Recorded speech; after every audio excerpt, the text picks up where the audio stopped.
బాలాలయంలో మూర్తిగా నిత్య పూజలు అందుకుని ఈ రోజున ప్రతిష్ట గావించబడి 20వ వసంతంలోకి ప్రవేశించారు. అందున ఈ రోజున వసంత పంచమి కొన్ని సాంప్రదాయాలను అనుసరించి విశిష్టాద్వైత సాంప్రదాయంలో సూర్యోదయాత్తు తిథి కళామాత్రం రెప్పపాటు ఉన్న దానిని ప్రమాణంగా తీసుకుని రేపటి రోజు తిరుకల్యాణ మహోత్సవం ఇక్కడ జరగనున్నది. మహా సరస్వతి స్వరూపం శ్రీమాన్ డాక్టర్ గరికపాటి నరసింహారావు గారు శ్రీమన్నారాయణుడి యొక్క కోడలు సరస్వతి. కోడలు చెప్పే మాట మామగారు శ్రద్ధగా వింటారు. అలా వారి యొక్క ప్రవచనాలని మనమే కాదు, స్వామివారు కూడా ప్రీతిగా ఆనందంగా వింటారు. అందుకనే ఇలాంటి బ్రహ్మోత్సవాలలో ఈ భగవత్ వైభవాలలో భాగంగా పరమాత్మని ఏ విధముగానైనా సేవించుకునేటువంటి విధానంలో నవవిధ భక్తిలో శ్రవణం వినటానికి మీరు సిద్ధంగా ఉన్నారు. మధ్య మధ్యలో కీర్తనలు, స్మరణ, నిరంతరము భగవంతుణ్ణి స్మరించటం, దాస్య భక్తి సేవ, అలాగే ముక్కోటి దేవతలకు అందనటువంటి విష్ణు పరమపదం అర్చన చేసేటువంటి వారికి లభిస్తుంది. మధుర భక్తి, ఆ చేసేవన్నీ కూడా ప్రేమతో ఉండాలి. సఖ్యభక్తి, ఏ చిన్న కష్టం వచ్చినా మనం ఇంట్లో పూజ చేసుకునేటువంటి పరమాత్మకు చెప్పుకోవాలి. దేహమే దేవాలయము, జీవుడే సనాతన దైవం అని తెలిసినప్పటికీ మరి ఇంకా దేవాలయాలు ఎందుకండి అంటే, ఇక్కడ ఉన్న మనందరం కూడా ఒక మొబైల్ టెంపుల్ లాంటి వారు కదులుతూ ఉంటాం అటు ఇటు. కదిలే వాటికి కాస్త ఛార్జింగ్ అవసరం. దేవాలయాలు ఛార్జింగ్ పాయింట్ లాంటివి. ఒక్కొక్కరికి గంట పడుతుంది, ఒక్కొక్కరికి అరగంట, ఒక్కొక్కరు 10 నిమిషాల్లోనే పరమాత్మను సేవించి రీఛార్జ్ అయ్యి హాయిగా తన జీవితాన్ని గడుపుకుంటాడు. కాబట్టి ఇలాంటి బ్రహ్మోత్సవాలలో వసంత పంచమి, శ్రీ పంచమి, యస్య అవతార దివసే, భగవంతుడు ఏ రోజున అవతరించారో ఆ రోజున తిరుకల్యాణం చేయటం ఒక సాంప్రదాయంగా రేపటి రోజున మంగళ వాయిద్యముల భజంత్రీలతో వేద మంత్రముల ఘోషతో భువన భోంతరాలు ప్రతిధ్వనించే గోవిందనామ సంకీర్తనల మధ్య తిరుకల్యాణ మహోత్సవ కార్యక్రమం అంగరంగ వైభవపేతంగా జరగనున్నది. మీరందరూ కూడా ఈరోజు అమ్మవారిని అయ్యవారిని పెండ్లి కుమారుడు పెండ్లి కుమార్తెగా ఎదుర్కోలు సన్నాహానికి సిద్ధమవుతూ ఈ సమయంలో పద్మశ్రీ డాక్టర్ గరికపాటి నరసింహారావు గారు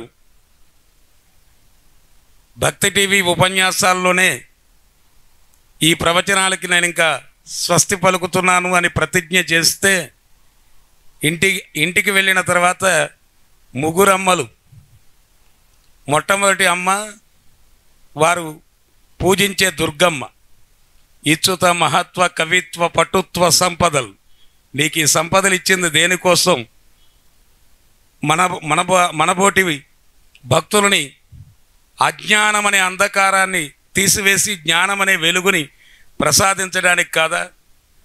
ఆ బిడ్డలు ఏమైపోతారు అని అటు దుర్గమ్మ, ఇటు వారి మాతృమూర్తి, వీరు ఇరువురే కాక సతీమణి, ముగ్గురమ్మలు మళ్ళీ వారిని ప్రవచనం చెప్పేటట్లుగా చేశారు.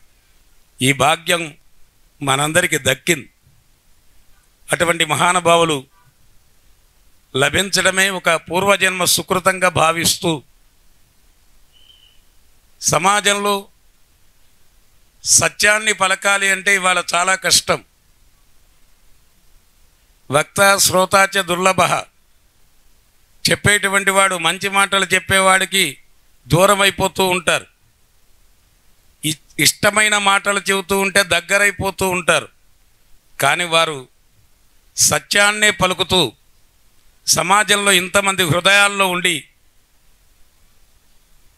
పద్మశ్రీ వరకు వెళ్ళిన చూడండి, మీ మధ్యలోకి వచ్చారు, అందరి మధ్యలో తిరిగారు అంటే ఆ మహానుభావుడి యొక్క అనుగ్రహం అటువంటిది.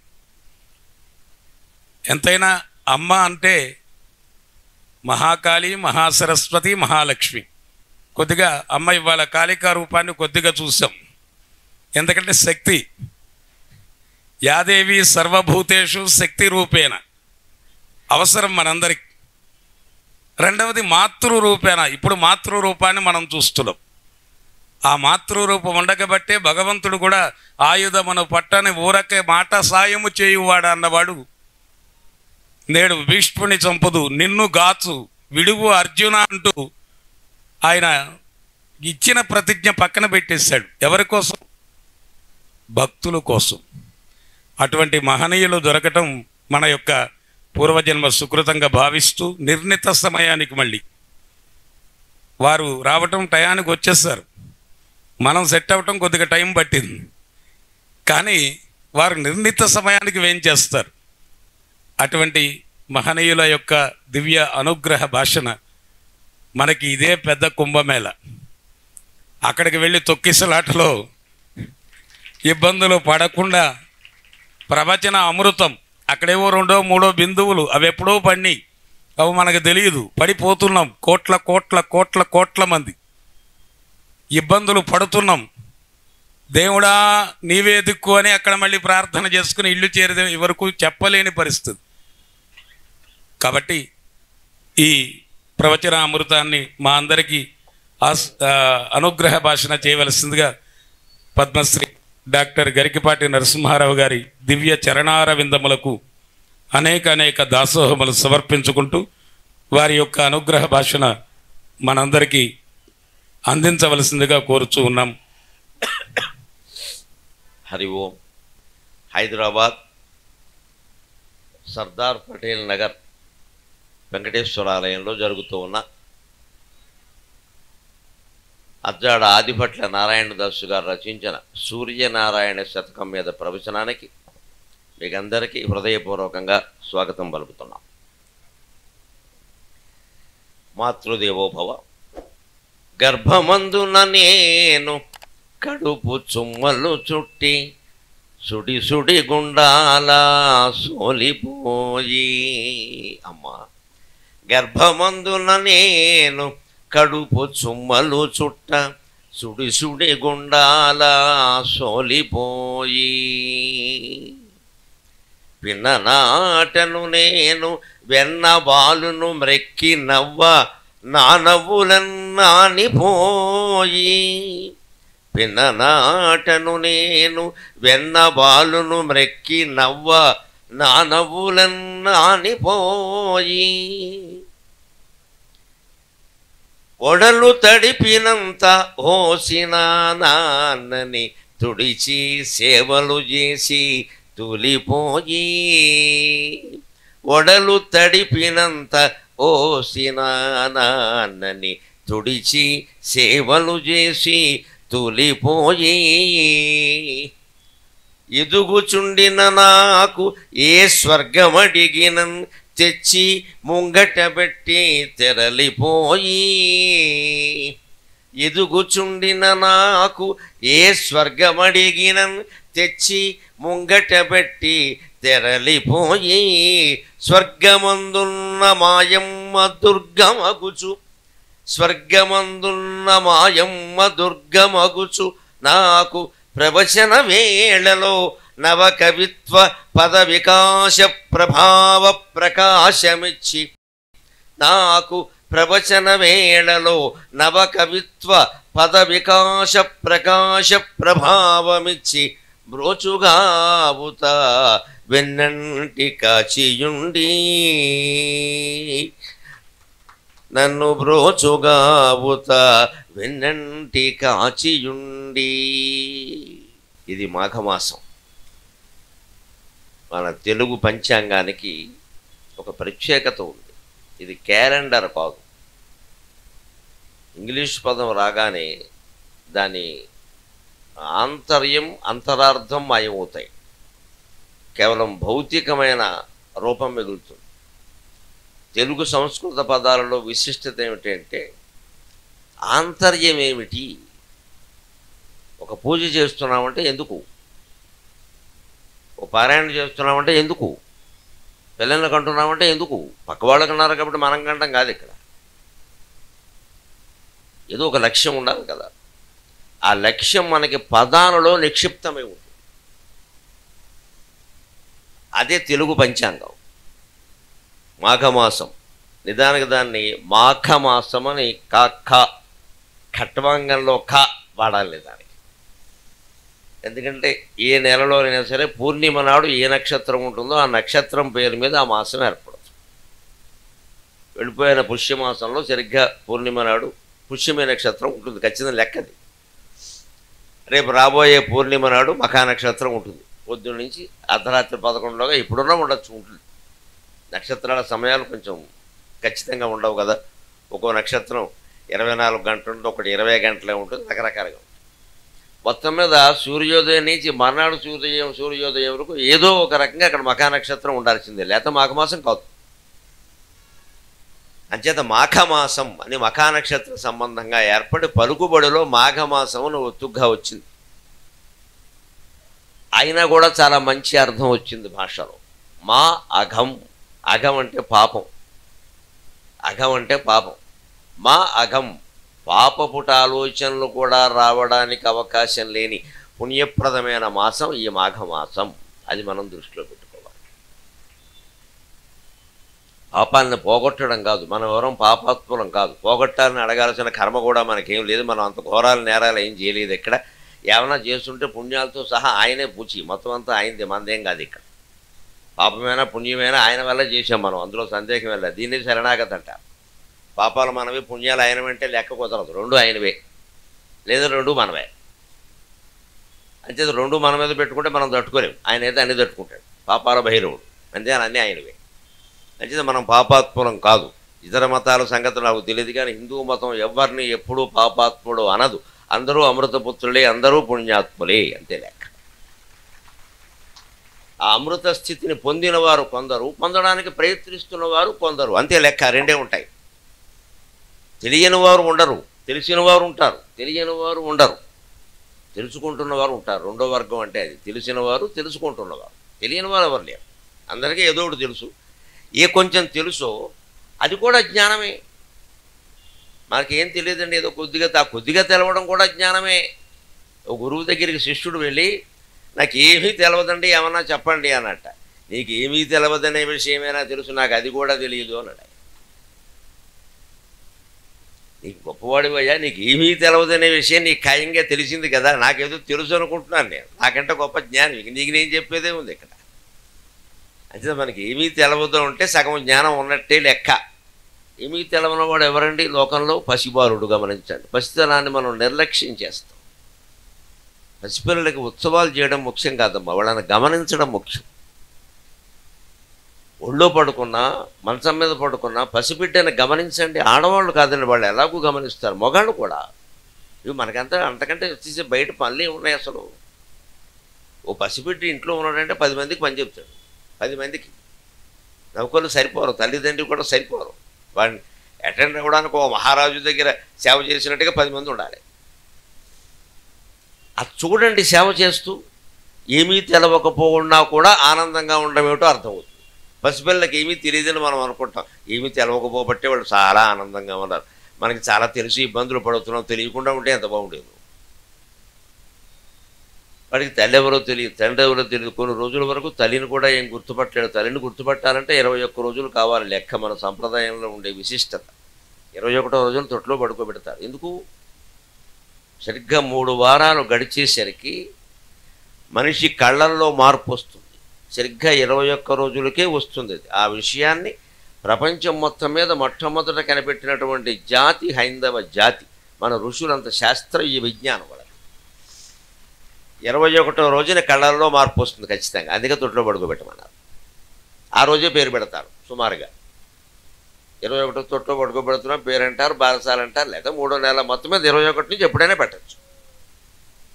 ఎందుకు అంటే మార్పు ఏమిటి కంట్లో అంటే, అంతవరకు మనకి మామూలుగా ఇప్పుడు నేను మిమ్మల్ని చూస్తున్నాను అనుకోండి, మీ ప్రతిబింబం నా కంటిలో తిరగేసి పడుతుంది, నా ప్రతిబింబం మీ కంటిలో కూడా తిరగేసే పడుతుంది. దాన్ని మన కంటిని మీద ఉండే రెటీనా అని ఉందే, అది మళ్ళీ సరిగ్గా చేసి మనకు అందిస్తుంది. కాబట్టి మీరు ఇక్కడంతా ఇలా కూర్చున్నట్టుగా నాకు అనిపిస్తుంది. అది లేకపోతే అందరూ శీర్షాసనంలో ఉంటారు, తల కిందికి కాళ్ళు పైకి పెట్టి. గోవులు ఎలా ఉంటాయంటే వేదంలో చెబుతారు విచిత్రంగా, ఉత్తానావై దేవగవాహ. స్వర్గలోకంలో గోవులు మన లోకంలో ఉన్నట్టుగా ఉండవు, కాళ్ళు పైకి ఉంటాయట, వాటి తల కిందికి ఉంటుంది. ఉత్తానావై దేవగవాహ ప్రతికూలమహిత స్వర్గోలోక అని చెబుతారు. స్వర్గం ఎలా ఉంటుంది అంటే నీకు కొత్తగా ఏం చెప్పక్కర్లేదు, ఈ లోకం చూస్తున్నావు కదా, దీనికి సరిగ్గా రివర్స్ గేర్లో ఉంటుంది, చూసుకోవాలి. ఇది ఎలా ఉందో దానికి భిన్నంగా ఉంటుంది స్వర్గం. మనకి కళ్ళు మొత్తలు పడతాయి, దేవతలకి కళ్ళు మొత్తలు పడవు. మనకి చెమట పడుతుంది, దేవతలకు చెమట పడదు. మన కాళ్ళు నేల మీద ఆనతాయి, దేవతలకు ఆనవు. మనలో మనమాట దెయ్యాలు కూడా ఇలాగే ఉంటాయి, వాటికి కాళ్ళు నేల మీద ఆనవు, కళ్ళు మొత్తలు పడవు. ఎవడైనా గుడ్లు అప్పకం చూస్తుంటే దెయ్యంలో చూస్తున్నాం అంటారు, దేవతలు చూస్తున్నాం అనరు. మరి దేవుడు అలాగే ఉంటాడు. అంచేత ఈ కళ్ళు మూతలు పడకపోవడం, కాళ్ళు నేల మీద ఆనకపోవడం, చెమట పట్టకపోవడం, ఇవన్నీ గొప్ప లక్షణాలు ఇంకవు. మనం దేవతలు కావాలని కోరుకోవడం అంత మూర్ఖత్వం ఇంకోట్లేదు. దేవతలు ఏమైనా జ్ఞానులా?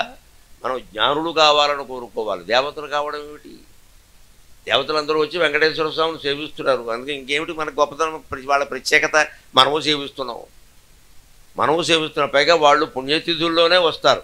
సర్దార్ పటేల్ నగర్లో ఉండే మొత్తం జనమంతా 24 గంటలు సేవిస్తున్నారు. మీరే గొప్ప దేవతలు, మీరు అదృష్టవంతులు. మీకు పుణ్యతిథి లేదు, పాపతిథి లేదు, ప్రతిరోజు వస్తారు. ఇప్పటివరకు నా కార్యకర్తలు వస్తూ చెప్పారు, తెల్లరికట్టు 2, 3 అవుతుంది. మరి ఇంత సేవ ఇంకెవరు చేస్తారని? ఇంద్రుడా చంద్రుడా? అంటే మనం దేవతల కంటే గొప్పవాళ్ళం. మన స్వామివారిని సేవించే భాగ్యం మనకు ఉంది ఇక్కడ. అంతకంటే ఏమిటి? దేవతలైతే ఇది ఉంటుందా? అందుకని ఏదో ఈ జన్మ ఆ జన్మ అనేటువంటి మాట రావద్దు. మానవ జన్మ ఏ జన్మ ఎత్తినా పర్వాలేదు, ఉన్నామా లేదా, సరిగ్గా చేశామా లేదా, అంతే. సరిగ్గా మన కళ్ళల్లో ఇప్పుడు మనకందరికీ ఉన్న శక్తి ఏమిటంటే, ఎదుట ఏ మనిషిని కానీ ఏ వస్తువును కానీ మనం చూస్తున్నామో అది తిరగేసి పడుతుంది ముందు. వెంటనే మన రెటీనాలో ఉండే ఒక నరం, కేంద్ర నాడీ మండలం, కంటికి సంబంధించిన నెర్వ్ నరాలు, ఇవన్నీ తిరగేసి మామూలుగా చేసి మనకు అందిస్తుంది. ఈ ప్రక్రియ ఎప్పుడు మొదలవుతుందంటే 21వ రోజున మొదలవుతుంది.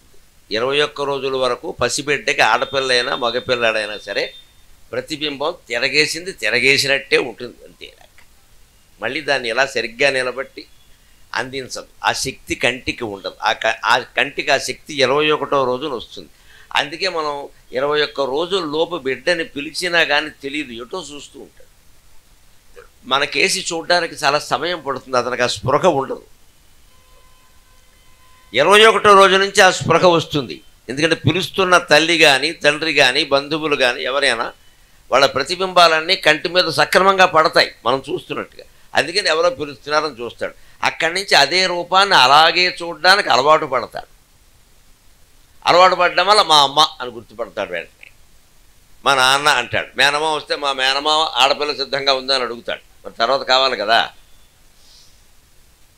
అందుకని ఇవన్నీ ఆ గుర్తు అక్కడి నుంచి వస్తాయి. అందుకని సరిగ్గా 21వ రోజునే మనం తొట్లో పడుకోబట్టి పేరు పెడతాం. అంతకుముందు మీరు పేరు పెట్టినా పేరుకి వాడికి పలికే లక్షణం ఉండదు.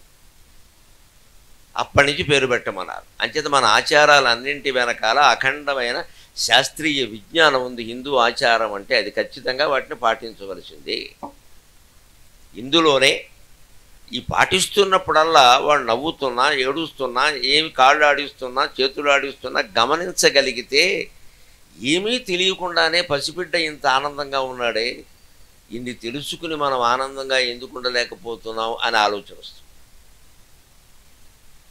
అప్పుడు స్వామివారి సేవ చాలా పద్ధతిగా భక్తి జ్ఞాన వైరాగ్యాలు మూర్తీభవించినట్టుగా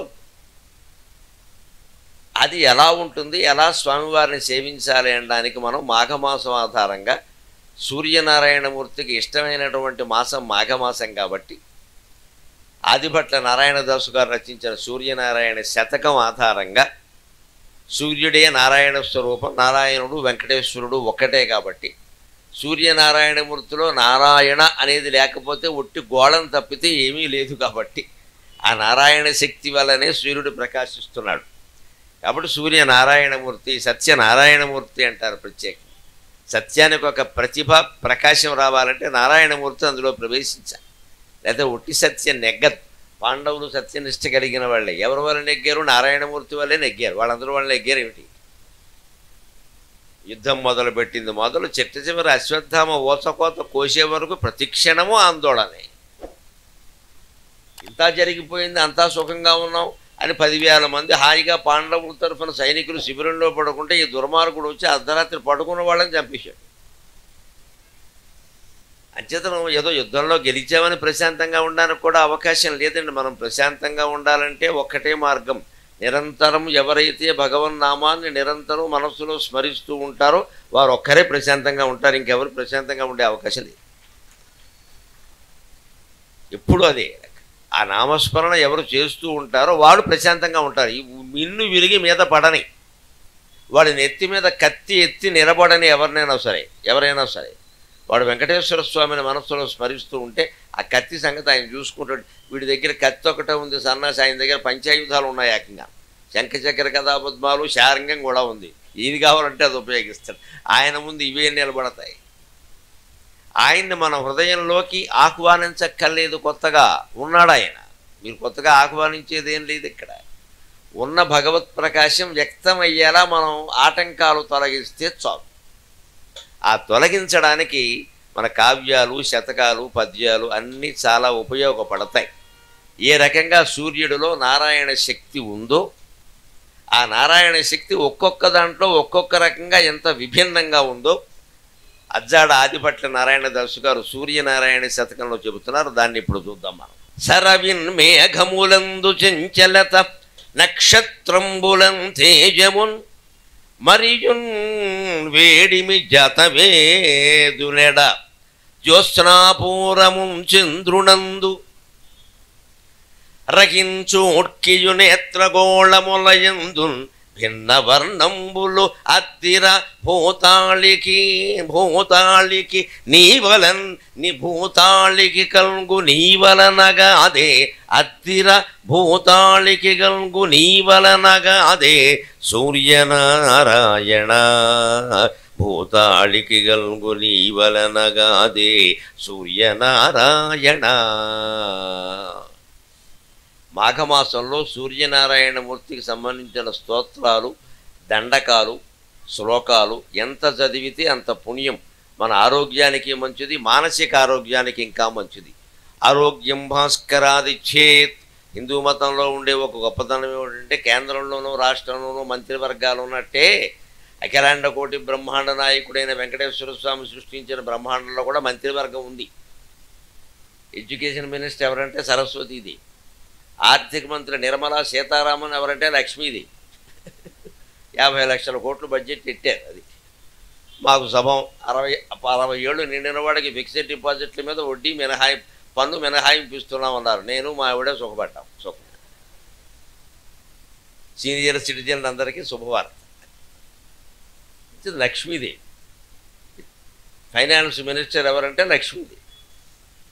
అందరికీ జ్ఞానాన్ని ప్రసాదించేటువంటి శాఖ మంత్రి ఎవరంటే పరమశివుడు. వైభవాన్ని ప్రసాదించడం స్వయంగా అఖిలాండ కోటి బ్రహ్మాండ నాయకుడు తన చేతుల్లో పెట్టుకుంటాడు. కొన్ని శాఖలు ముఖ్యమంత్రి గారే పెట్టుకుంటారు, ఎవరికి ఇవ్వరు. అందుకని అందరికీ వైభవాన్ని ప్రసాదించేటువంటి శాఖ ఎవరంటే వెంకటేశ్వర స్వామి. ఆయన దగ్గరే పెట్టుకుంటాడు. అందుకే వైభవ వెంకటేశ్వర స్వామి అంటారు. మరి ఇతర దేవతలకి ఆ వైభవ శబ్దం సాధారణంగా చేర్తారు. వైభవ వెంకటేశ్వర స్వామి అంటారు. ఆయన కావాలి వైభవం. ఆయన భక్తులు వైభవంతోనే ఉండాలి. దారిద్ర్యం ఆయన లక్షణం కాదు, ఆయన ఇవ్వడు, ఆయన దగ్గర ఉండదు అని ఆయన కోరుకుంటాడు. ఆ దైవం లక్షణమే. అందుకే ఒక్కొక్క దానికి ఒక్కొక్క ప్రత్యేకత. అలాగే మనకు ఆరోగ్యం కావాలంటే భాస్కరుణ్ణి అడగాలి. ఒక హిందూ మతంలో శాస్త్రీయ లక్షణం ఎంత ఉందో చెప్పడానికి ఇది చాలండి. ఆరోగ్యం భాస్కరుణ్ణి అడగడం ఏమిటి అంటే పొద్దున్న నుంచి సాయంత్రం వరకు వస్తున్న సూర్యకాంతి రూపాయి పన్ను లేకుండా నువ్వు ఆస్వాదించచ్చయ్యా, అసలు ఎండలో నిలబడుతున్నావా? మా ఉపాధ్యాయులు చాలా మేలు చేశారు బాబు. ఇప్పుడు ఉపాధ్యాయులు ఆ పని చేయడంలా. ఏమైనా తప్పు చేస్తే ఎండలో నిలబెట్టేవారు. డి విటమిన్ బాగా అందింది బాబు. అందుకే 66 వచ్చినా గొంతు కంగుమంటుంది లెక్క. ఇక్కడ ఇప్పుడు డి విటమిన్ కాదు, ఏ విటమిన్ లేదు. ఇప్పుడు ఏసీ విటమిన్ ఒకటే ఉంది ఇంట్లో. అన్నిటికీ ఏసీ, తలుపులన్నీ మూసి. ఎవడో మొత్తం లోపల రక్తం అంతా క్షీణించుకుపోయాక అప్పుడు డాక్టర్ గారి దగ్గరికి వెళితే ఆయన డి విటమిన్ అని రాస్తే వీడప్పుడు ఆ కాగితం పట్టుకెళ్ళి ఎండలో నిలబడతాడు పావు గంట. ఈ పావు గంటలో మమ్మీ ఏడుపు, డాడీ పెడబబ్బలు, మా వాడికి ఏదో అయిపోయింది. ఈ పావు గంటకే మమ్మల్ని శుభ్రంగా సాయంత్రం 4ంటికి ఇంటికి రాగానే ఇంట్లో ఉంటే కోప్పడేవారు మా నాన్న. బయటికి వెళ్ళి ఆడుకోరా సన్నాసి అనేవారు. ఇంట్లో ఉండొద్దని చెప్పారు, బయటికి వెళ్ళి ఆడుకో అంతే. ఆడుకునేవాళ్ళం. ఆదివారం వచ్చిందంటే ఇంట్లో చదువు లేదు, చదివితే దెబ్బలాడేవారు, పోయి ఆడుకో అనేవాడు. శారీరక దృఢత్వం. అంతేకాదు ఆడుకుంటుంటే తగిలి సూర్యకాంతే కదా ఒంటి మీద, అది సోలార్ ఎనర్జీ అప్రయత్నంగా కలుగుతుంది కదా. కాళ్ళకి చెప్పులు కూడా ఉండేవి కాదు. అప్పుడు చెప్పులు ఉన్నవాళ్ళు లేరు, చెప్పులు ఉన్నవాళ్ళు తక్కువే, అప్పులు ఉన్నవాళ్ళు తక్కువే. ఇప్పుడు చెప్పులు లేనివాడు లేడు, అప్పులు లేనివాడు లేడు. చెప్పులు అప్పులు సమానంగా ఉన్నాయి అందరికీ. శుభ్రంగా జీతం ఉండే అన్నీ బాగున్నా సరే ఈఎంఐ, వీడే అప్పులనంటే. డబ్బులు ఇటు వస్తువు కొనండి, ప్రతిదానికి ఈఎంఐ. ఇప్పుడు చెప్పులు కూడా చూడండి, పూర్వం అసలు నా వయసు వాళ్ళందరికీ తెలుసు చెప్పులు చాలా తక్కువ అండి, ఎవరికి ఉండేవి కాదు అసలు. పల్లెటూళ్ళు ఎవరికి ఉండవండి. అందుకే అస్తమానం కాళ్ళు కొడుకోవడం ఇవన్నీ పెట్టారు మనకి. బయట తిరిగి వస్తాం కదా, కాలికి ఏదో అంటుంది కడుక్కో. చెప్పులు ఉన్నాకేముంది. ఇప్పుడు చెప్పులు లేని వాళ్ళు లేరు. ఒకటేం కర్మ, ఏ అపార్ట్మెంట్ ముందేనా మీరు చూడండి, పాపులర్ షూ మార్ట్లో ఎన్ని జతలు ఉంటాయో అపార్ట్మెంట్ ముందు స్టాండ్లో అన్నీ ఉంటాయి. ఒక్కటి కూడా తొడవరు. నమశివాయ. అసలు అక్కడ గుడ్డ ఉండదు, తొడవరు అసలు. అవి బూజు బట్టి, దుమ్ము బట్టి, ఒకదాని మీద ఒకటి మేకపిల్లల్ని లారీలో ఇరికించినట్టే పెట్టేస్తాం. ఎవరో బయటికి వెళ్ళేటప్పుడు అర్జెంటుగా ఓసారి తీయడం, తొడిగేసుకోవడం, వెళ్ళిపోవడం. దాంట్లో అప్పటికే తేళ్ళు, పావులు చాలా ఉంటాయి. ఇది మన జీవితం. పూర్వం అయితే అసలు చెప్పులు కూడా లేదు. చెప్పులు స్టాండ్ అంటూ ఒకటి అవసరం. చెప్పులు ఉంటే కదా స్టాండ్కి, ఇవి లేదు. కాళ్ళు కడుక్కుని అంటే ఇంటి ముందు ఎప్పుడో గుండెతో నీళ్లు పెట్టేవారు, బిందుతో పెట్టేవారు కనీసం. అక్కడ ఓ కాలువ సిద్ధంగా ఉండి అక్కడ పడిన నీళ్ళు అలా వెళ్ళిపోతాయి, ఈశాన్యానికి వెళ్ళిపోతాయి. ఇక్కడ చెంబు శుభ్రంగా ఇతర చెంబు కూడా పెట్టేవారు. అక్కడ ఓ తువ్వాలు కూడా పైన పెట్టేవారు. మా నాన్నగారు అయితే చిన్న దండి వేసి ఓ తువ్వాలు పెట్టేవారు. మళ్ళీ వాడు ఇంటికి వస్తారా తడికాళ్ళతోటి, ఇల్లంతా పాడవుతుంది, అక్కడే తువ్వాలు పెడితే వాడు దులుచుకుంటాడులే అనేవాడు. అన్ని ఏర్పాట్లు ఉండేవి. ఇప్పుడు చెప్పులు ఎక్కువే, అప్పులు ఎక్కువే. అందుకే మన జీవితంలో చెప్పుకోదగినవి లేవండి. అప్పుడు కాళ్ళకి చెప్పులు లేకపోవడం వల్ల కాళ్ళకి శుభ్రంగా వేడి తగిలి. ఇప్పుడు స్నానం చేసేటప్పుడు ఒక మాట గుర్తుపెట్టుకుంటే ఆరోగ్యాలు బాగుంటాయి. వేడి నీళ్ళు స్నానం చేస్తే పాదాలతో మొదలు పెట్టాలి. వేడి నీళ్ళతో స్నానం చేస్తే ముందు పాదాల మీద పోసుకోవాలి, తర్వాత మడమలు, ఈ పిక్కలు, తర్వాత మోకాళ్ళు, తర్వాత ఊరువులు, తర్వాత పొట్ట భాగం, తర్వాత ఛాతీ, తర్వాత శిరస్సు అవసరాన్ని బట్టి, లేదా మొహం కడుక్కోవచ్చు. శిరస్నానం చేయాలి అంటే అప్పుడు మొత్తం కింది నుంచి పైకి తడుపుకుంటూ వెళ్ళాలి శరీరాన్ని గోరువెచ్చటి నీళ్ళతో. అదే చన్నీళ్ళు స్నానం చేస్తే ముందు పైనుంచి మొదలు పెట్టాలి. అందుకే మనకి ఏదైనా పుణ్యక్షేత్రాలు అక్కడ స్నానాలు చేసినప్పుడు తీర్థాలు ముందు తలముంచు అంటారు. ముందు పాదాలు ముంచు, ఎలాగో మునిగే పాదాలు దిగేడిగా ముందు తలముంచు, 3 మూరకలే అంటారు. చన్నీళ్ళలో ఎప్పుడు చన్నీళ్ళ స్నానం ఎప్పుడు నెత్తి మీద నుంచి చేయాలి. ముందు వేడి నీళ్ళ స్నానం పాదాలతో మొదలు పెట్టాలి. అది ఆరోగ్యం. ఎందుకంటే వేడి నేరుగా మెదడు నరాలకి తగలకూడదు. ఎంత స్వల్పమైన వేడైనా సరే మంచిది కాదు. మెదడు నరాలు చాలా సూక్ష్మంగా, చాలా సున్నితంగా ఉంటాయి మెదడు ఉన్నవాళ్ళకి. లేని వాళ్ళకి ఆ గొడవలేదు. అవి వేడి నీళ్ళు పోషించామనుకో టక్కమని మనకు బాగా హీట్ అలవాటు కదా, హీటర్లు వచ్చాక శుభ్రంగా షవర్ కూడా పెట్టేస్తాడు పైన. వేడి నీళ్ళు స్నానం ఎప్పుడు షవర్ కింద చేయకూడదు. చేయొచ్చు, తల పెట్టచ్చు, ఇవన్నీ తడుపుకున్నాక తల పెట్టచ్చు కావాలి, ముందే వెళ్ళి నిలబడకూడదు.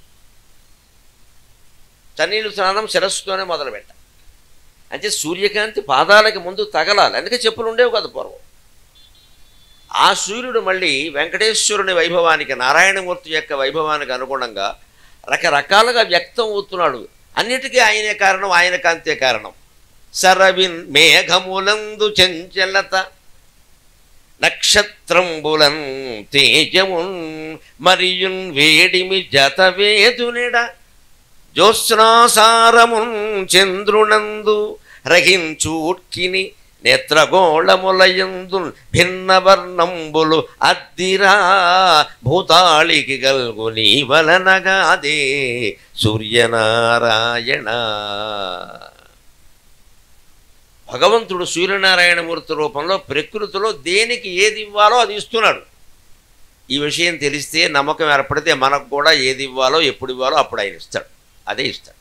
ఏది ఇవ్వాలో అదే ఇస్తాడు, ఎప్పుడు ఇవ్వాలో అప్పుడే ఇస్తాడు. నీకు పెళ్ళి 4 ఏళ్ళైనా పిల్లలు కలగలేదు అంటే అవసరం లేదనమాట. అవసరమైనప్పుడు ఆయన ఇస్తాడు, కంగారు పడ. నీకు అవసరం లేదంటే తప్పించిపోయామనుకో, ఎవడో కుక్కమూతిగాడు ఒకటి పడతాడు ఇక్కడ, కుక్కమూతి చచ్చి ఊరుకో, వీళ్ళు ఏనప్పుడైనా ఎవరు అనుకుంటాం మనం. ఇక్కడ నువ్వు అడిగావు కదా, అనుభవించు. నీకు ఇవ్వాలంటే ఇవ్వయా, లేకపోతే లేదు. ఉన్నా మంచిదే, లేకపోయినా మంచిదే. ఉంటే సంతానం నవ్వులు చూసి ఆనందిస్తాం, లేకపోతే దేవతలు. మన దేవతలు ఎవరికి పిల్లలు ఎవరండి? మరి ఎవరు కైండ్ ఇన్ఫర్మేషన్ మొత్తం చరిత్ర తిరగేసుకోండి. ఒక్క దేవుడికి పిల్లలు లేరు అంటే ఆ దృష్టిలో పిల్లలు లేనివారు దేవుళ్ళు. అనవసర ప్రయత్నాలు చేయకండి. సమాజానికి ధారపోయండి, ఆస్తి పెట్టుకెళ్ళి సుఖంగా ఉండండి. ఓ అనాథాశ్రమానికి ఇవ్వచ్చు, వాళ్ళని పోషించి వీళ్ళని పోషించి. ఎందుకంటే ఇద్దరు బొట్టిగాళ్ళ కోసం 100 కోట్లు సంపాదించడం ఇక్కడ పని లేక ఉన్నారు. వాళ్ళ పట్ల మన కర్తవ్యం ఏదో చేస్తాం. అంచేది ఏది ఇవ్వాలో అది ఇస్తాడు దేవుడు, ఎప్పుడు ఇవ్వాలో అప్పుడు ఇస్తాడు. నువ్వు కంగారు పడక్కర్లేదు. దానికి ఉదాహరణ ఏమిటంటే సరవిన్ మేఘములందు చెంచలత. మేఘాలు ఇలా చలిస్తూ ఉంటాయి. ఆ చాంచల్యం సూర్యకాంతి వల్లనే కలిగింది. అంచేది అవి చలించాలి. మేఘం చలించకపోతే ఒకచోటే ఉంటే అలాగా. మేఘం ఇచ్ఛాకృతి, ఎక్కడ ఏ ఆకారమైనా ధరిస్తుంది, ఎక్కడికైనా వెడుతుంది. శంకరాచార్య స్వామి వేదాంత డిండిమల్లో చెబుతారు ప్రత్యేకంగా. అన్ని రకరకాల భావాలన్నీ మనస్సులో మోగుతూ ఉంటాయి. మబ్బులు మోగినట్టే మళ్ళీ విడిపోతాయి, కంగారు పడకయ్యా. అన్ని బంధాలు జీవితంలో అంతే. మబ్బులు కలిసినట్టుగా మనుషులు కలుస్తారు, మబ్బులు విడిపోయినట్టే మనుషులు విడిపోతారు. ఆకాశం అలాగే ఉంది కదా, మబ్బులున్నా లేకపోయినా, మబ్బులు కలిసినా విడిపోయినా ఆకాశం అలాగే ఉంది కదా. నువ్వు ఆకాశంలా ఉండాలయ్యా, మబ్బుల్లా ఉండకూడదు అని చెప్తాను. మనం ఆకాశంలా ఉండగలగాలి. ఆకాశం గగనము శూన్యం అంటారు. ఆకాశంలో ఏమీ ఉండదు, ఏమీ లేని దానికి ఓ పేరు పెట్టాం మనం ఆకాశం అని. నిజానికి ఆకాశం ఏదంటే ఇలా చూపిస్తాం, ప్రత్యేకించి చూపించలేము. ఏదైనా ఒక వస్తువుని ఖచ్చితంగా వేలు పెట్టి చూపించగలం, ఆకాశాన్ని చూపించలేమండి. కానీ మరి ఆకాశం ఏమైనా తక్కువ? ఆకాశస్వయం విష్ణు వేదం చెప్పిన మాట.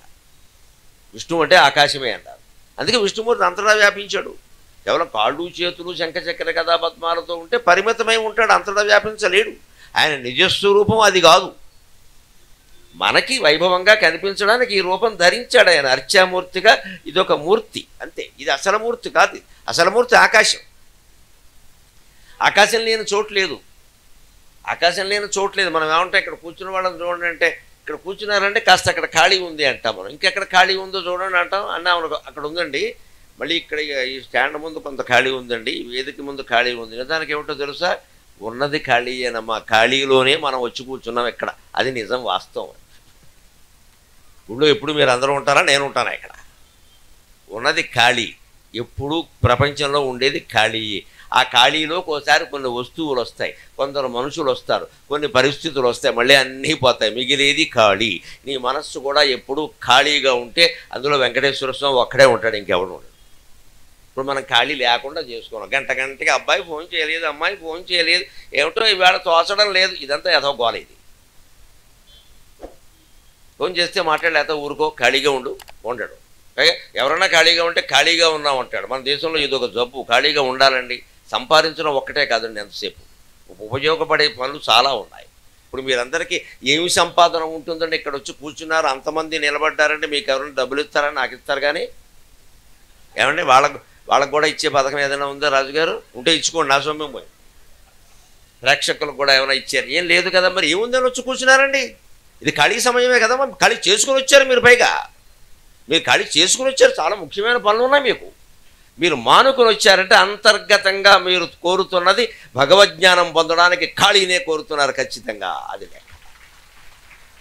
ఖాళీ ఉండాలి. ఖాళీగా ఉన్న వాళ్ళని ఎవరిని ఆక్షేపించద్దు. ముఖ్యంగా వృద్ధుల పట్ల తిరస్కార భావం కలుగుతోంది ఖాళీగా ఉంటారని. చాలా తప్పండి, చాలా తప్పది. ఏ వృద్ధులు ఖాళీగా ఉండరండి. మేము చూసాం వృద్ధుల్ని ఒత్తులు చేసుకుంటూ ఉంటారమ్మా. ఆడవాళ్ళు అయితే అసలు ఖాళీగా ఉంటారు, ఏమీ పని లేదు. కార్తీక మాసం ఇంకా ఏడాది కొంత ఇప్పుడు కాదు, అయినా కూర్చుని ఏదో కొంత విభూతి పెట్టుకుని ఖాళీగా ఏం కూర్చుంటాం, ఈ ఒత్తులు అమ్ముతారా? ఏమి దానివల్ల ఆదాయం ఏం లేదండి. ఎప్పుడు అప్పుడు చెయ్యాలి కదా. చేద్దాం, ఆ డబ్బాలో పడేద్దాం, ఉంటాయి, నష్టమే ఉంది. అది పని కాదా?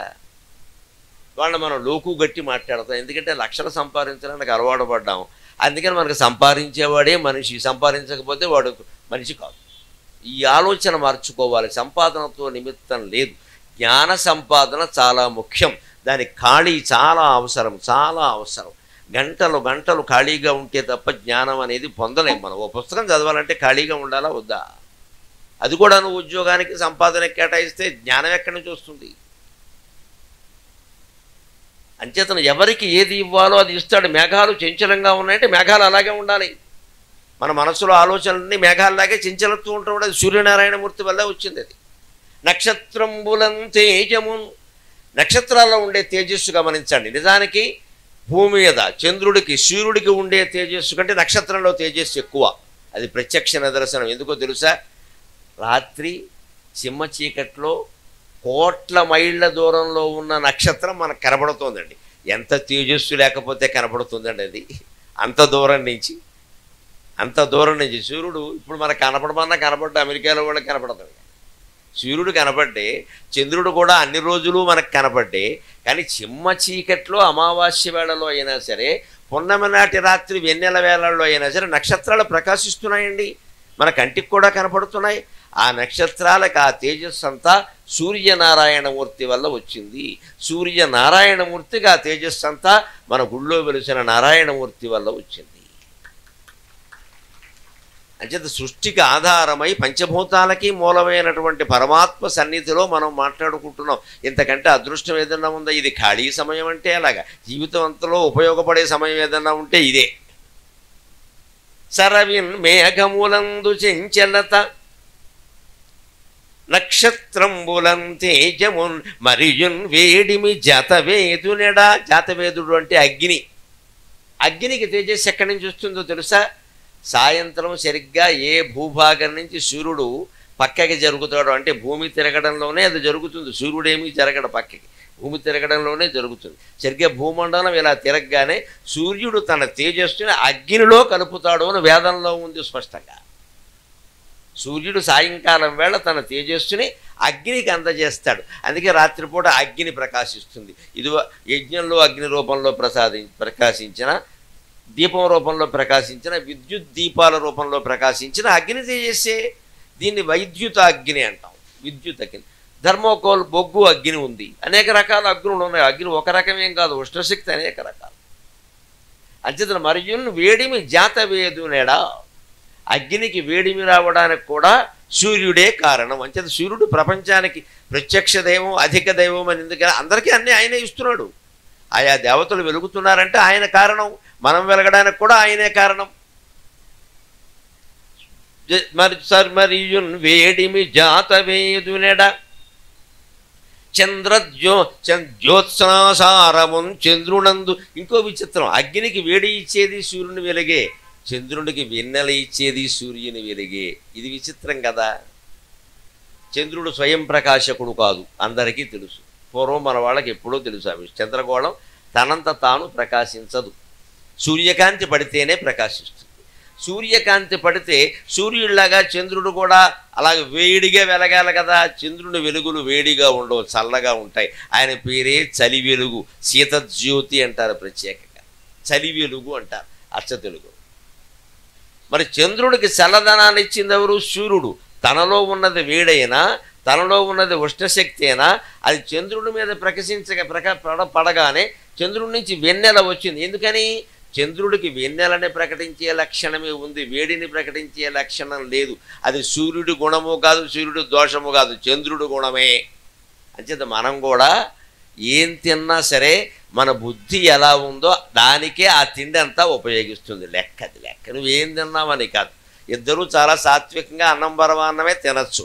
ఒకడు ఆ పరమాన్నం తిన్న బలంతో వెళ్ళి హత్య చేస్తాడు. ఇంకొకడు పరమాన్నం తిన్న బలంతో వచ్చి గుళ్ళో పూజ చేస్తాడు. వీడిని పూజ చేయమని పరమాన్నం చెప్పలేదు, వాడిని హత్య చేయమని పరమాన్నం చెప్పలేదు. కానీ ఇద్దరికీ ఆ శక్తి పరమాన్నమే ఇచ్చింది. భగవంతుడు అందరికీ శక్తి ఇస్తాడు. దాన్ని ఎలా వినియోగించుకుంటామనే దాన్ని బట్టి మన కర్మఫలాలు మనం అనుభవించి తీరాలి. దానికి భగవంతుడు బాధ్యత వహించాడు. నీకు శక్తి ఇచ్చాను నేను, నువ్వు దాన్ని ఎలా వినియోగించుకున్నావు? నీకు తెలివితేటలు ఉన్నాయి, ఏం చేయాలి? 10 మందికి దానం చేయాలి, జ్ఞానం చెప్పాలి. నువ్వు తెలివితేటలతో ఉండాలి. నీ జీవితంలో చాలా తెలివిగా బాధ్యతగా ఉండాలి. తెలివి తక్కువ పనులు చేయి. నీకు శారీరకమైన శక్తి ఉంది, ఏం చేయాలి? బలహీనుల్ని రక్షించు. ముందు నిన్ను నువ్వు రక్షించుకోవాలి. ఈవేళ ఎవరిని మనం మనం రక్షించుకోగలిగితే చాలు.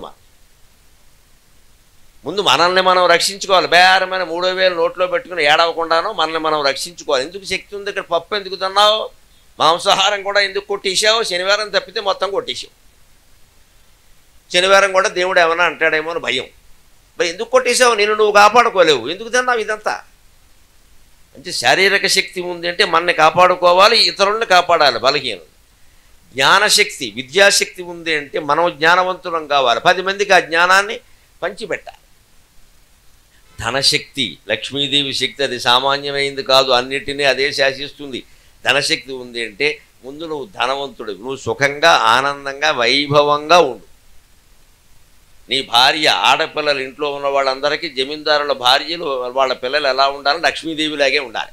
ఏడుపు కొట్టు మొహాలు వేసుకుని ఆభరణాలు లేకుండా ఉండద్దు. ఉన్నవాళ్ళు ఆభరణాలు చేయించుకోవాలి. పోతాయని భయపడకండి, పోయాక పెట్టుకోవడం మానేద్దాం, ఉన్నంతకాలం పెట్టుకుందాం. అదే తెగింపు అంటే. పోయాక పెట్టుకోవడం మానేద్దాం, ఉన్నంతకాలం పెట్టుకుందాం. నేను ప్రతి ప్రవచన సభల్లో సర్వాభరణాలతో కనపడుతున్నా, ఇంతవరకు పోవు లెక్క.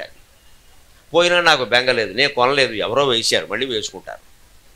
చెప్పేస్తే ఇక్కడ చెప్పేస్తాను. ఒకళ్ళు పోయిందనుకో, గండపెండేరం పోతే రాజుగారి సభలో గండపెండేరం పోయిందని ఆయన వేయాల్సిందే, ఏం చేస్తాడో వేయకుండా. అది లౌక్యం. ఇప్పుడు వారికి అప్రతిష్ట కాదు, వారి సభలో పోయిందంటే వేసేస్తారు. అప్పుడు ఇంక 2 తులాలు ఎక్కువ వేస్తారు. అంతే కదండి. పిల్లడు స్మార్ట్ ఫోన్ పోగొట్టుకున్నాడు, తండ్రిని ఏమడుగుతాడు? పాత ఫోన్ కాదు, ఐఫోన్ కొత్తది వచ్చింది, అది 25,000, ఇది 50,000. ఇప్పుడు ఫోన్ పోవడం ఏమైంది? తండ్రికి పెనాల్టీ అయింది, కొడుకు సంతోషం అయింది. ఏమిటి పోతాయని బెంగట్టుకుని ఎంతకాలం పెట్టుకోవడం మానేస్తామండి? పోనగండి చూద్దాం. ప్రాణం పోతుంది పట్టుకుంటూ ఉంటుందా? నగలేనా అంతే, పెట్టుకుంటాం, పోతే మానేస్తాం, అప్పుడు చూద్దాం. వైభవంలాగే ఉండాలి. లక్ష్మీశక్తి, ధనశక్తి హాయిగా నువ్వు అనుభవించు. 10 మందికి దానం చెయ్యాలి. కేవలం అనుభవించిపోతే స్వార్థం అయిపోతుంది. ఖచ్చితంగా మన ఆదాయాల్లో 4వ వంతు దాన ధర్మానికి వినియోగించాలి. అది 10వ వంతుతో మొదలు పెట్టాలి, 10%తో మొదలు పెట్టాలి. ఎంత ఎక్కువ అంటే 4వ వంతు, అంతకుమించి అక్కర్లేదు. ఎందుకంటే తర్వాత మళ్ళీ మనం చేపట్టుకుంటాం. కొందరికి అదో తీవ్రత, ఏదైనా సరే తీవ్రంగా తీసుకోవడం అలవాటు. ఉన్నవన్నీ అమ్మేసి ఇచ్చేస్తాడు, వీడు చెప్పట్టుకుంటాడు, వీడికి ఎవడో ఇవ్వడం. పైగా బంధుమిత్రులందరూ వ్యాఖ్యానాలు ఏం చేస్తారంటే, అలా వాళ్ళు రూపాయి తెలియకుండా ఖర్చు పెట్టేశారు, మాకు రూపాయి వెళ్ళాం అంటారు. ఇక్కడ ఈ వ్యాఖ్యానాలు మిగిలితే మనకి ఎందుకు ఆ మాట అనిపించుకోవాలి? అందుకని ధర్మశాస్త్రం ఎప్పుడు స్పష్టంగా మనిషి సుఖాన్ని, వైభవాన్ని కూడా చూస్తూ 10%తో మొదలుపెట్టు ఖర్చు, దాన ధర్మాలని 25% వరకు చెయ్యి. 75%లో 50% నువ్వు, నీ భార్య, నీ పిల్లలు ఖర్చు పెట్టేయండి, మిగలనివ్వకండి అసలు. ఎందుకంటే మనం ఖర్చు పెడితేనే 50 లక్షల కోట్ల బడ్జెట్ కుడుతుంది. అక్కడ మనం ఎవడు ఏం కొనకపోతే బడ్జెట్ ఏమిటి? అన్నీ సున్నాయి. వినియోగ సంస్కృతి కూడా పెరగాలండి, వస్తువులు కొనాలి. మనం ఎవరు కొనకపోతే మార్కెట్ వినియోగం ఎలాగా? ఆర్థిక పరిస్థితి దేశంలో 3వ స్థానం కాదు, 35వ స్థానం రాదు, మనం అందరూ కొంటేనే వస్తుంది. అంటే ఉన్నవాళ్ళు కొనాలి, లేని వాళ్ళు కొనొద్దు, లెక్కది. అంటే వినియోగం చేయాలి. ఆ వినియోగం ఎంత? 50%. ఎంత లెక్క చెప్పారు? మళ్ళీ 25% పొదుపు దాచేయాలి. నువ్వు సేవింగ్స్ బ్యాంకా, ఫిక్స్డ్ డిపాజిటా, బంగారం మీద పెడతావా, షేర్లో పెడతావా, ఎందులోనే పెట్టు, మొత్తం మీద పావలా దాచేయి. భవిష్యత్తు ఆరోగ్యాల కోసం ప్రధానంగా, ఇవాళ అది పెద్ద సమస్య. దాచేయి. 50% ఖర్చు పెట్టాయి. నీ స్థాయికి తగినట్టే సమాజంలో బతకమని చెబుతోంది హిందూ సమాజం. అందరినీ నిరాడంబరంగా ఉండమని చెప్పలేదు. ఎందుకంటే భగవంతుడు కొందరికి ఐశ్వర్యం ఇస్తాడు, కొందరికి ఎంత ప్రయత్నించినా రాదు. ఉన్నవాళ్ళు ఉన్నట్టే ఉండాలి, లేనివాళ్ళు ఉన్నవాళ్ళని చూసి ఆనందించాలి, అసూయ పడకూడదు. అప్పుడు వీళ్ళకు కూడా లక్ష్మీదేవి అనుగ్రహం కలుగుతుంది. అసూయ పడకూడదు. ఆ తల్లిని చూస్తే లక్ష్మీదేవిలో ఉంది అని దండం పెట్టుకుంటే మన ఇంట్లో కూడా లక్ష్మీదేవి వస్తుంది. అసూయ పడితే గొడవలు మిగులుతాయి.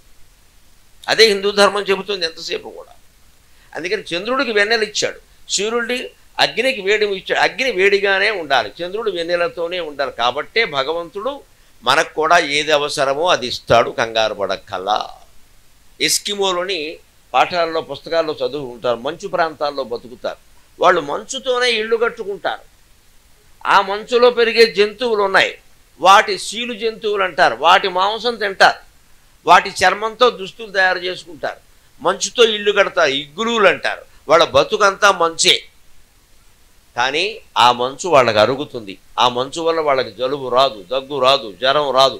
మనకి పొరపాటిన మంచులో 5 నిమిషాలు 2 ప్రదక్షిణాలు చేసామనగానే తుమ్ములు కాయవు. ఇక్కడ వెన్నెట్లో ప్రదక్షిణం అనుకున్నాం కానీ మంచు కురిసేసింది అమ్మ. 2 ఇంత చేసినవి. మరి మన ఆరోగ్యాలు అలాగే ఉన్నాయి. అరగడియ భోగం 6 నెలల రోగం మన పరిస్థితి. అరగంట సంతోషంగా ఉంటే 6 నెలల పాటు మంచం మంచి దిగడక. మరి ఎస్కిమోలు నిరంతరం మంచులోనే ఉంటున్నారు కదా, వాళ్ళకి ఆ మంచును తట్టుకునే శక్తి ఎవరిచ్చారమ్మా? భగవంతుడే ఇచ్చాడు సాక్షాత్తు. అందరూ జీవులు బతకాలి, అన్ని చోట్ల బతకాలి, అందరూ ఆనందంగా ఉండాలి. సర్వే జనా సుఖినో భవంతు. అంచేత చంద్రుడికి వెన్నెల ఆయన ఇచ్చాడు. అంతేకాదు చూడ్కియు నేత్రగోళములయందు మన కళ్ళల్లో చూపు శక్తి ఎవరి వల్ల వచ్చిందని సూర్యనారాయణమూర్తి వల్ల వచ్చింది. సూర్యుడు లేకపోతే ఏం చూస్తావు? కిం జ్యోతిస్తవ భానుమాన్ అఘనిమి. శంకరాచార్య అది ఆధారంగా వేదాంతం మొత్తం ఒక్క శ్లోకంలో చెప్పి పారేశారు. అయ్యా దేవుడు ఎక్కడున్నాడంటే నాకు ఎలా తెలియాలి అంటే నేను చెప్పే ప్రశ్నలకి జవాబులు చెప్పమన్నాడు ఆయన. కిం జ్యోతిస్తవ భానుమాన్ అఘనిమి. అసలు నువ్వు పగలల్లా వస్తువులు చూడగలుగుతున్నావు అంటే కారణం ఎవరయ్యా అంటే సూర్యుడు అన్నాడు శిష్యుడు. మరి రాత్రి ఎలా చూడగలుగుతున్నావయ్యా అన్నారు. చంద్రకాంతి కొంతండి, దీపకాంతి కొంతండి అన్నారు. అయితే మరి చంద్రుడు లేనప్పుడు సంగతి ఏమిటయ్యా అన్నారు. దీపకాంతి ఉంది కదా అన్నారు. దీపాన్ని కూడా చూడగలుగుతున్నామంటే కారణం ఏమిటయ్యా అన్నారు. కళ్ళల్లో కాంతి అండి అన్నారు. కళ్ళు మూసుకున్నా కూడా నీ ఆలోచనలు నీకు దర్శనమిస్తున్నాయంటే కాంతి ఏమిటయ్యా అన్నారు. ఆత్మజ్యోతి అండి అన్నారు. అది అసలైన జ్యోతి, దాన్ని పట్టుకొని చెప్పారు. కిం జ్యోతిస్తవ భానుమాన్ అఘనిమే రాత్రౌ ప్రదీపాదికం స్యాదేవం రవిదీపదర్శన విధౌ కిం జ్యోతి ఆఖ్యాకిమే చక్షు తస్య నిమీలినస్య సమయే కిం తద్ధీహి ధియో దర్శనే కిం తత్రాకం అతో భవాన్ పరమకం జ్యోతి తదస్మి ప్రభో అని వేదాంతం మొత్తాన్ని 4 వేదాలు 6 శాస్త్రాలు 18 పురాణాలు చెప్పినటువంటి వేదాంతాన్ని మొత్తం ఒకే ఒక శ్లోకంలో చెప్పేశారు శంకరాచార్య. ఏకశ్లోకి అంటారు దీని. అంతే. ఈ ఒక శ్లోకం నీకు అర్థమైతే వేదాంతం వచ్చేసింది. అంచేత కళ్ళల్లో జ్యోతి ఉంది. కళ్ళు లేకపోతే దీపం కనపడుతుంది. కళ్ళు లేని వాడికి దీపం కనపడదు, సూర్యుడు కనపడదు, చంద్రుడు కనపడదు, ఎవరో కనపడదు. అంటే సూర్యకాంతి కనపడాలన్నా చంద్రకాంతి కనపడాలన్నా మన కళ్ళల్లో ఓ కాంతి ఉండాలి ముందు. ఇక్కడ ఆ కళ్ళల్లో కాంతి కూడా సూర్యుడి వల్ల వచ్చింది. ఎందుకంటే సూర్యుడు లేకపోతే రాత్రి మళ్ళీ కళ్ళు కనపడవు మనకి. ఇదంతా అంత కనెక్టివిటీ అంటారా ఇంగ్లీష్లో, అనుబంధం, సమన్వయం. ఈ సమన్వయ సరస్వతి ఎవరంటే ఆయన. సమన్వయం చేసే మహానుభావుడు ఆయన. అందుకే నీ కళ్ళు ఉన్నాయి కదా, కళ్ళల్లోకి చూడుకు కూడా సూర్యనారాయణమూర్తి వల్ల వచ్చింది. చూడ్కియు నేత్రగోళములయందు భిన్న వర్ణంబులు అద్దిరా భూతాళికి కలుగు నీ వలనగా అదే సూర్యనారాయణ. ఈ రకంగా జీవులందరికీ రకరకాల వర్ణాల్లో రకరకాలుగా నువ్వు కాంతిని అందజేస్తున్నావంటే నువ్వు లేకపోతే ప్రపంచం ఎక్కడైనా ఉందా అని మాఘమాసం సందర్భంగా మనం నారాయణమూర్తి యొక్క స్వరూపమైన సూర్యనారాయణమూర్తికి నమస్కారం చేస్తున్నాం.